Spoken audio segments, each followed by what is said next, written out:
Today we're going to be talking about the boundary fatigue that happens when you're actually listening to some traumatic story that could be from a friend or a family member or whoever that might be, or you're actually a provider of some sort. You can have boundaries fatigue as well and compassion fatigue as well. So stay tuned.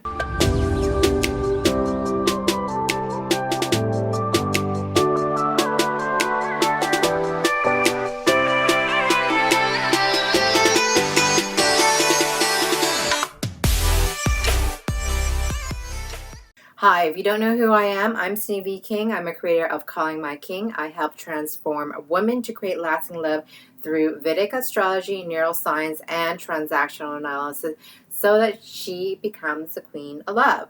So we're going to be talking about boundary fatigue and compassion fatigue. I got this through the transactional analysis magazine here, and this is what you have seen. I'm hoping it's actually showing straightforward. Yeah, so I got this specifically, and it has to do with refugee, but I think it kind of applies to everywhere in our life. That's why I kind of do the study. I'll try to link everything down below about the study so that you have a better read, so you understand what is compassion fatigue is, and do you actually have it? So compassion fatigue does happen often more than we like to admit. So the reason why we have compassion fatigue is because either you work in a traumatic unit or IC unit, or during a pandemic situation and you're quiet, or you are working in an agency that require a lot of compassion towards people, or that even counselors and counseling and therapists as well, or even doctors actually can have this come across as well. So when we come to a situation, we're hearing stories all day long and we have so much compassion for people, but what it does for us, right? There's a reason why a lot of therapists have limited a number of offering spots that are available, because they can come across having fatigue as well.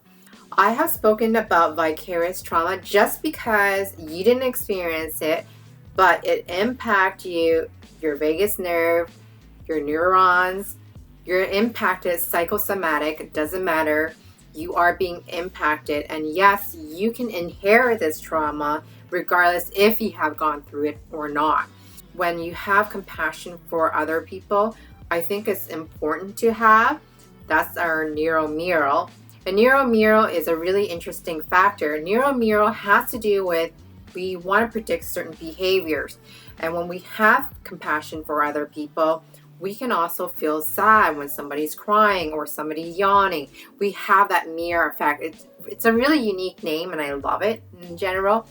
But here's the thing. When you are having a fatigue, you can always outsource. And that could be a friend or a family. If they're going through some tough things and you're pretty sensitive and psychosomatic in general, that means your body's just sensitive in smell, taste, whatever our senses are. And it causes your hair either really spike up and our toes curled in, right?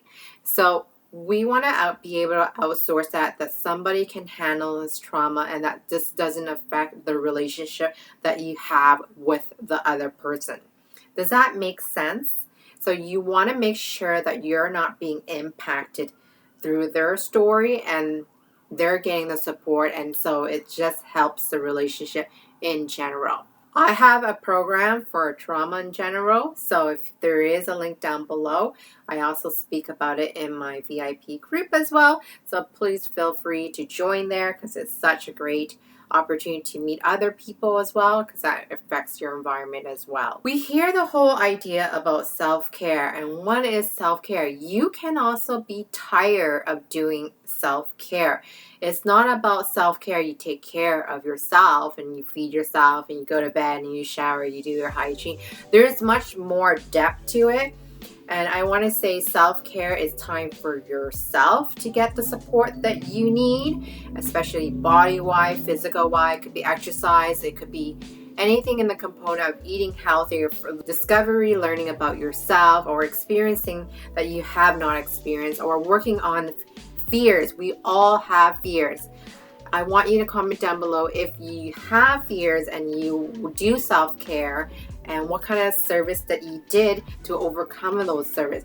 I know one of them, I made a video about EMDR. I want you to check that out as well, about how that's an alternative of healing some of the script or trauma. It is a program, and it is definitely not a one-stop shop there.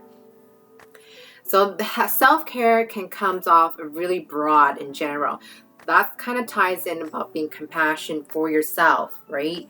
Compassion for other, you got to have compassion for yourself. So you continuously practicing that in cycle repeat.